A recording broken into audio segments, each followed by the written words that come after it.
I'm Brother Chidananda. I'm a monk of Self-Realization Fellowship and disciple of Paramahansa Yogananda. I've been a monk in SRF for about 26 years, and for many of those years, most of those years, my service in Self-Realization Fellowship has been with our publications area, assisting with the editing and publication of the books by Paramahansa Yogananda. Here is this individual who is the focal point of Western history, and yet a huge block of time in the life of this individual, there's absolute silence in the Gospels about that. We have the beautiful story of his birth and the visit of the three wise men, and then a little account of him with his parents visiting the temple in Jerusalem. Takes him up to about the time when he was 12, 13, just a young man. And then there's a curtain of silence that just comes down, boom, and nothing. Nothing for 18 years. We have the story in the Gospel shortly after the birth of Jesus where the Gospel describes the visit of the wise men of the East who came to honor the birth of the Christ, the birth of Jesus, with gold and frankincense and myrrh. And again, the Gospel is very sketchy about who these individuals were and where they came from. You know, traditionally now we call them the three kings. You know, we three kings of Orient are. Well, there's no mention in the Bible of them being kings. There's no mention of where they came from. There's just this word that magi, meaning wise men from the East.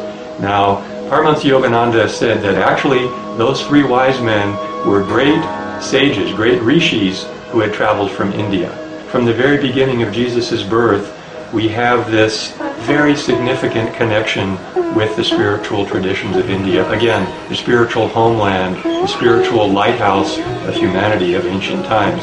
Paramahansa Yogananda said that Jesus himself, when he got to be about 12 or 13 years old, joined up with one of the common trade caravans that were constantly going back and forth from Palestine and traveled to India, where he spent many years both in India and also in Nepal and Tibet, responding, you might say, to that connection that was established between him and these great sages of India at the time of his birth. In the accounts that Notovich found in the Tibetan monastery and translated, where it describes Jesus' travels and what he did while he was in India, there's one specific location that they talk about, and that is this ancient Hindu temple called Jagannath Temple. The head of this Jagannath Temple traditionally is one of the four ecclesiastical heads of Orthodox Hinduism. Just as in the Catholic Church we have the Pope, in Hinduism, in the Hindu tradition, there are four spiritual heads that are called Shankaracharya. For hundreds of years, literally centuries, the rest of it was forgotten because they did such a good job of destroying and declaring heretical and actually burning or otherwise suppressing any other competing versions of what the teaching of Jesus and the life of Jesus was really signifying. As the Gospel says, and Paramahansa Yogananda concurs with this, that then he spent a number of days talking and teaching his disciples further, at the end of which time he essentially dematerialized his body, which in the Christian tradition is described as the ascension into heaven. Did Jesus really die at the crucifixion, and was he bodily resurrected? In the last section, the last chapter of the Second Coming of Christ, Paramahansa Yogananda goes into this in great detail, and it was his perception, it was his assertion based on his own intuitive understanding of what Jesus had gone through. He said that absolutely he experienced physical death. It wasn't just going into a coma and that then they revived him and then he was able to then walk and talk and meet with his disciples later on. He said no, he died. After his resurrection, he was living in this highly spiritualized state, and in fact his body was materializing and dematerializing all the time during that point, and we have evidence of that in the stories where the disciples are there having a meal together in a room, and all of a sudden there's Jesus in the midst of them.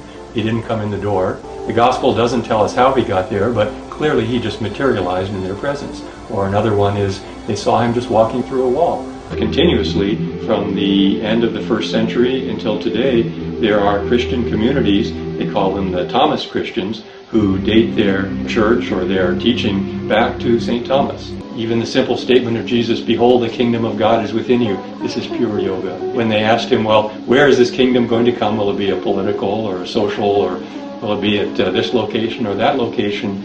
And he immediately corrected them and said, no, the kingdom of God is within you. And that is what we experience in meditation.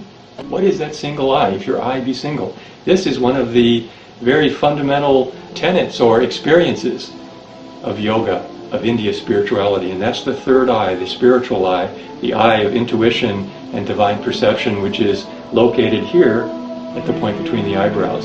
And through meditation, one awakens or activates the spiritual perception of that single eye, of that spiritual eye, and perceives the nature of reality, the nature of creation as divine light.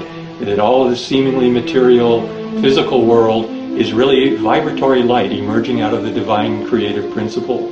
And that's what one perceives with that awakened eye, spiritual perception.